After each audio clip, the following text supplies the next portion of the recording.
The grand halls of the Astral Palace shimmered around him, an ethereal symphony of light and shadow, but Annabelle found no solace in its beauty. He had to speak with Elliot, to confront him about his latest plans for Alice. He dreaded these encounters, these forced audiences with the god who held their fate in his hands. Being back in his own form, even if only on the astral plane, was the only time Annabelle could truly experience a sense of peace, of autonomy.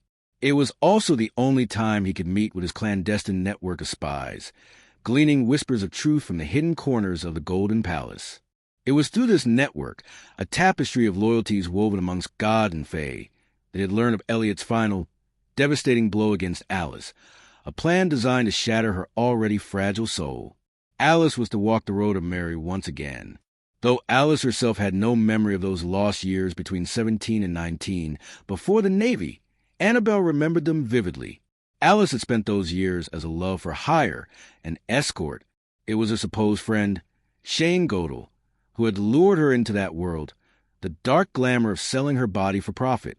Alice had been married to Aaron Golden at the time, an army soldier she'd met in Texas, a lifetime ago, it seemed. Despite her youth, Alice had endured so much, most of those painful memories now locked away in forget-me-nots. When she escaped Killeen, Texas, she had also escaped the clutches of Shane Godel, Tyrion's pet human. Shane, a goblin of man, a soul bent on destruction, had subjected Alice to unspeakable horrors in the name of friendship, in twisted loyalty to Tyrion. The mere thought of it made Annabelle's blood boil.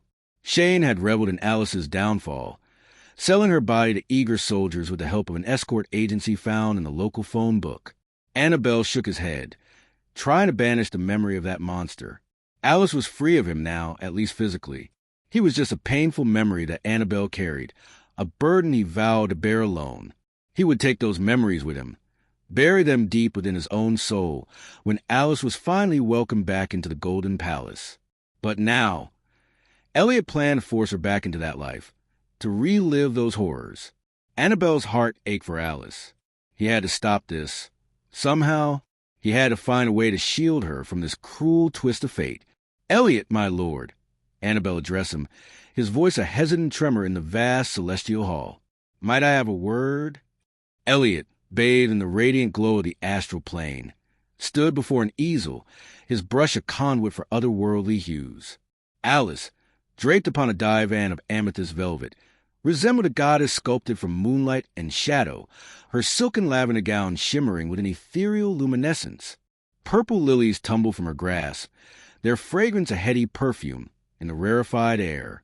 Elliot, however, remained oblivious to all but Alice, his brushstrokes capturing her otherworldly beauty with an almost feverish intensity. Annabelle, his heart heavy with foreboding, observed the scene with growing disquiet. Alice, immersed in the dream woven by Elliot, exuded a painful happiness. He yearned to shield her from the impending storm, to shatter the illusion that held her captive. But how? Alice, attuned to the subtle shift in the atmosphere, turned her luminous gaze towards Annabelle, concern flickering in her eyes. "My love," she addressed Elliot, her voice a melodious symphony. "You have been immortalizing me for what feels like an eternity. Perhaps a change of scenery would invigorate your artistic spirit? Join me in the celestial stables for a spirited race. Who knows, I might even allow you to claim victory this time." A playful smile touched her lips, a hint of defiance in her eyes.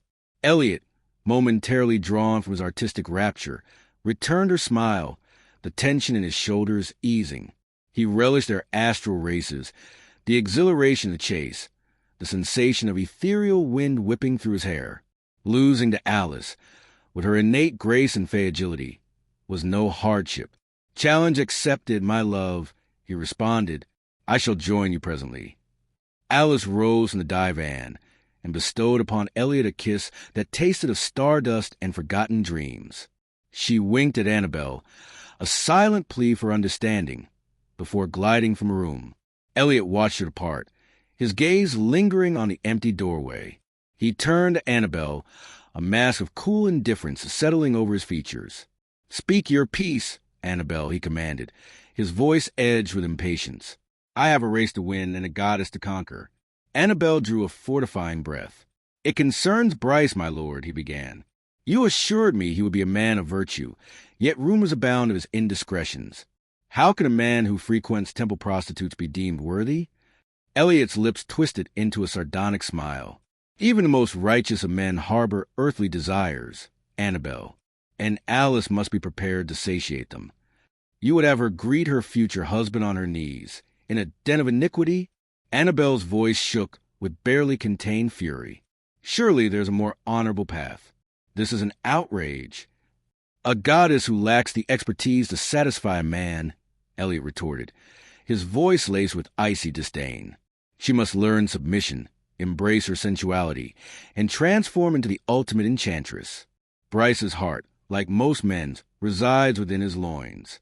She must become a master of seduction if she is to truly ensnare him. She has endured a lifetime of violation and abuse. Annabel spat, his defiance escalating.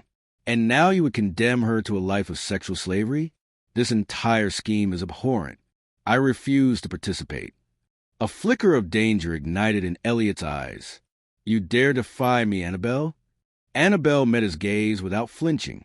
Yes, my lord, he declared. I defy you. Elliot's hand lashed out with raw power. Annabel was hurled against the obsidian fireplace, the impact reverberating through the hall.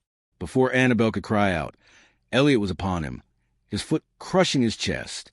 He knelt beside Annabel's broken form, his voice a venomous hiss. Alice is mine, Annabel, he seethed.